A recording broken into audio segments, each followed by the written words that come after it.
근데 이제 뭐 오늘 그러니까 김문수 쪽에서 경선 후보 캠프에 오늘 합류하는 기자회견을 한다 만다 뭐 어쩌고 저쩌고 해서 인원들이 찌그락빠그락 말은 많이 나왔습니다만 결국은 한덕수 대행 보고 출마하라고 그쪽에 권유하던 박수영 의원도 아마 김문수 캠프 쪽으로 결합을 했죠.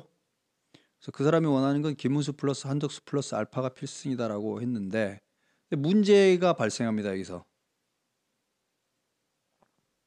이렇게 되는 건데 김문수 플러스 한덕수 플러스 알파는 필승이다 이렇게 해가지고 이제 하는데 김문수 옆에 지금 나경원 사진이 있습니다만 이중적입니다. 당장의 표를 늘리기 위해서 탄핵 반대했던 사람들의 목소리들을 뭉치고 규합하는 거 뭐 그럴 수 있다고 생각합니다. 내부 경선에서. 그런데 그 목소리 중심으로 선거를 치르겠다는 전략이 확실해지게 되면 추가적인 표가 모일 수 있을까요? 탄핵 반대의 목소리로 선거를 치르겠다라는 게 명확해지면 한덕수 대행이 같이 할 수 있을까요? 이낙연이 됐건 김부겸이 됐건 범야권에서 같이 하겠다는 마음이 생길까요? 저는 안 생길 것 같은데. 중도표가 윤석열 탄핵 반대하는 사람들이 중심이 된 빅텐트가 만들어진다면 그거를 중도층이 받아들일 수 있을까요?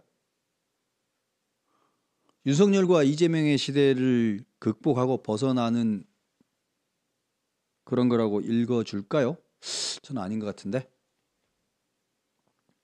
그래서 이런 부분에 대한 판단이 되게 정교하게 이루어져야 되는데 지금 이제 그 초기입니다. 초기. 그런 것들이 이루어지는 진짜 초기이기 때문에 어떻게 해야 되는가에 대해서 판단을 잘 해야 될 것 같습니다. 판단을 내릴 때 아까 제가 말했습니다. 1, 2, 3를 다시 정돈하면 1번 현재의 국민의힘 안에 있는 후보들만으로는 이재명 못 이긴다. 1번입니다. 그게. 절대 못 이긴다. 2번 한덕수 대행을 집어넣어도 못 이긴다. 한덕수 대행까지 해도 못 이긴답니다. 2번. 자, 그러면 3번. 그러면 국민의힘 플러스 한덕수 플러스 뭔가가 더 필요하죠. 뭐 이준석도 좋고 김부겸도 좋고 이낙연도 좋은데 그렇게 했을 때 명분이 있어야 되고 시너지가 있어야 되는데 명분이 서려면 결국은 반탄연대 이런 거로는 같이 결합할 수 없는 거죠. 한덕수 대행도 그렇게 하면 못 할 겁니다. 그래서 윤석열 대통령의 이름은 좀 지우고 어제도 제가 말씀드렸다시피 임기 단축 개헌 그리고 막장 대결 정치 시대 종식 이렇게 가야 되지 않겠습니까? 막장 대결 정치 시대 종식 이게 뭐 이재명도 떠나라는 소리입니다. 이재명 당신도 떠나라. 이재명 당신도 떠나라.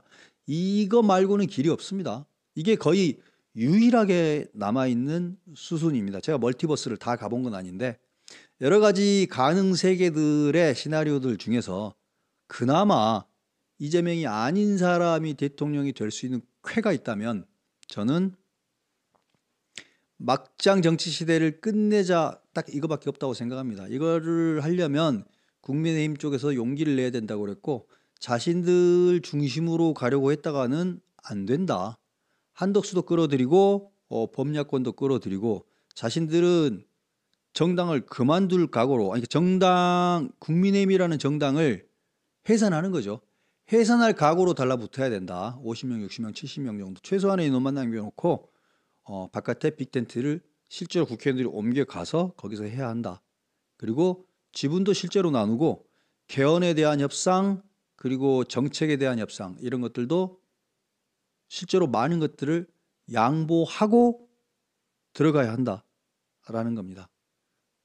지금처럼 지금 뉴스에 나온 것처럼 중앙일보 기사에 아까 나왔던 것처럼 반탄연대 중심으로 대선을 치르려고 했다가는 그거는 치르나 마나입니다. 애초에 김문수가 갖는 그 표에서 한 표도 더 늘어나지 않을 거라고 저는 생각합니다. 오히려 주름 줄었지. 사람들이 묘해서요. 승리할 가능성이 없어 보이면 있던 표도 투표하러 안 나갑니다. 뭔가 가능성이 있어 보여야 사람들이 표가 달라붙는 겁니다.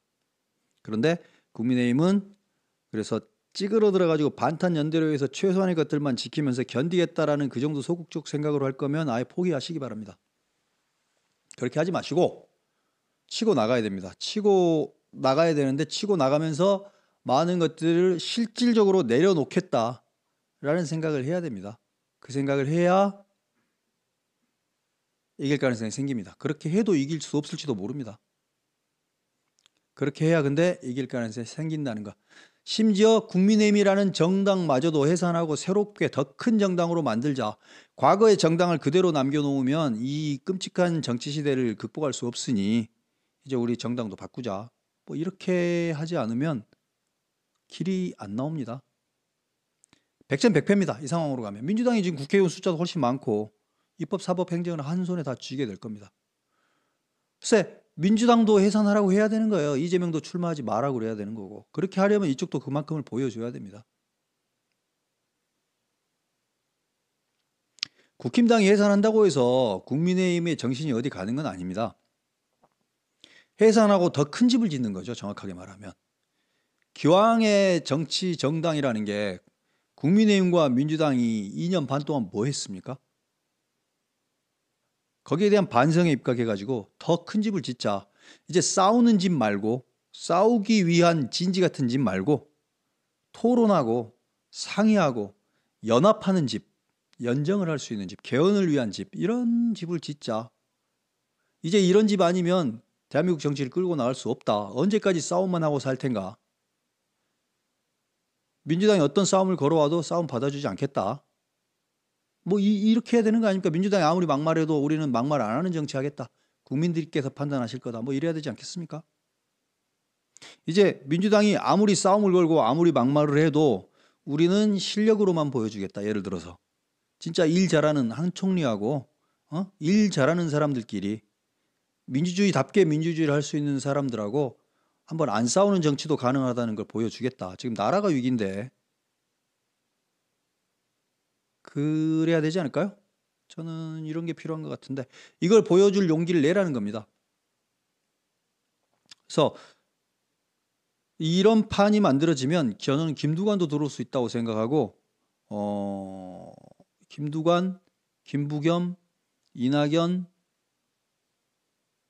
이 정도는 최소한 끌어들여야 되지 않겠습니까? 그리고 이쪽에서는 아마 유승민도 끌어들여야 되는 거고 당연히 한덕수도 끌어들이고요. 그리고 전직 총리들이나 실력 있던 경제 관료들 출신들이라든지 이런 사람들 또 끌어들여야죠. 실력 중심으로.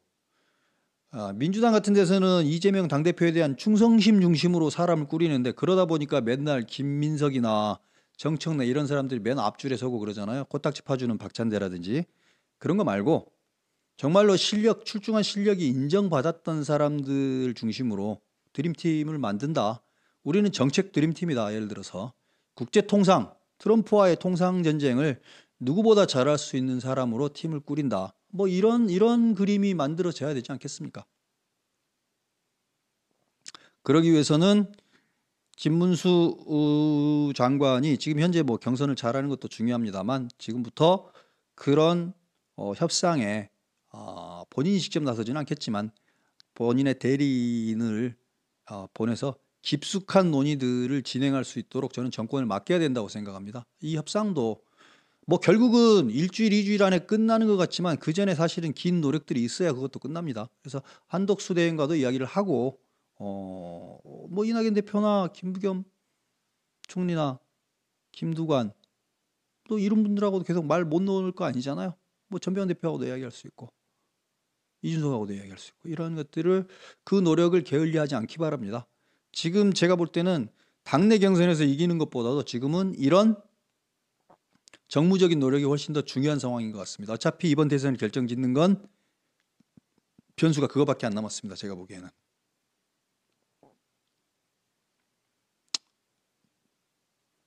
예, 여기까지고요. 그 다음에 이제 민주당이 한덕수 대행을 탄핵을 하지는 못할 거예요. 탄핵은 안 할 건데 한덕수 대행은 모르겠습니다. 지금 트럼프와의 협상이 매우 중요하기 때문에 그쪽에 온 힘을 기울일 거고 당분간 국회의원 안 만든다는 소리도 하잖아요. 국회 쪽을 보지도 않겠다는 겁니다. 지금 협상이 더 중요하지 국회가 중요하겠습니까?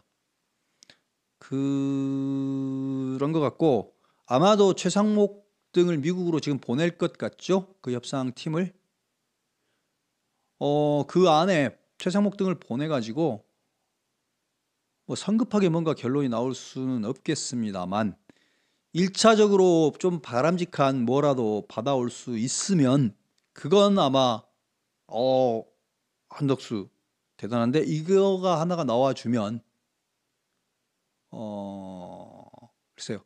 최상목 대행에 대한 인기가 갑자기 커갈 수 있습니다. 민주당이 그게 싫기 때문에 아마 그 부분 벌써 막 그 뭐라 그러죠? 견제 심리가 발동해가지고 그 부분을 막 벌써 말을 하고 있던데 민주당은 할 수 없지만 한덕수 대행만 할 수 있는 일입니다. 이게 통상과 관계된 교섭, 트럼프와 관계된 교섭 이런 것들을 할 수 있거든요. 이런 것들을 하시기 바라고 아니 뭐 필요하다면 트럼프 대통령을 못 만날 일도 없다고 생각합니다. 피할 일은 아니죠. 일단은 근데 한대행이 지금 곧바로 가는 건 또 말이 안 되고 또 다 순서가 수순이라는 게 있으니까 지금 이제 한국, 일본과 지금 협상을 한다는 거 아닙니까? 근데 일단은 최상목과 안덕근이 가가지고 그리고 저 통상팀이 가가지고 1차적인 조율을 하고 조율을 해서 가시적으로 발표할 만한 성과가 어느 정도 생겼을 때 그때 가가지고 원샷으로 서명하고 악수하는 사진 뉴스 뭐 그리고 트럼프하고 웃으면서 뭔가를 주고받는 뭐 이런 것들이 만들어지면 그게 아마 한덕수에게는 최고의 자산 아니겠습니까? 만들어질 수만 있으면 저는 그게 지금 한덕수 권한대행에게 제일 중요한 회일 것 같습니다. 네. 여기까지가 뭐 현재 제가 보고 있는 그거고요. 어제도 말씀드렸습니다만 시간이 많지 않습니다. 앞으로 2, 3주예요. 2, 3주. 그러니까 지금 이미 진행되고 있을 거라고는 생각합니다만 그 물밑 협상의 시간을 더 땡기시기 바랍니다. 매일매일 협상을 하시고요. 조율을 하시고요. 이 협상이나 조율이라는 게 하루아침에 안 되잖아요. 매일매일 이야기하면서 서로 조금씩 온도 체크를 하고 매일매일 만나면서 서로의 온도를 알아야 나중에 결단을 내릴 때도 빨리 할 수 있습니다. 그리고 어떤 식의 협상과 그 서명, 그 문서 어떻게 만들어야 되는지 1, 2, 3도 사실 대충 나와 있다고 생각합니다. 그렇게 어렵지 않기 때문에 1, 2, 3 같은 경우도 미리미리 지금 준비를 할 필요가 있다고 생각하고요. 예.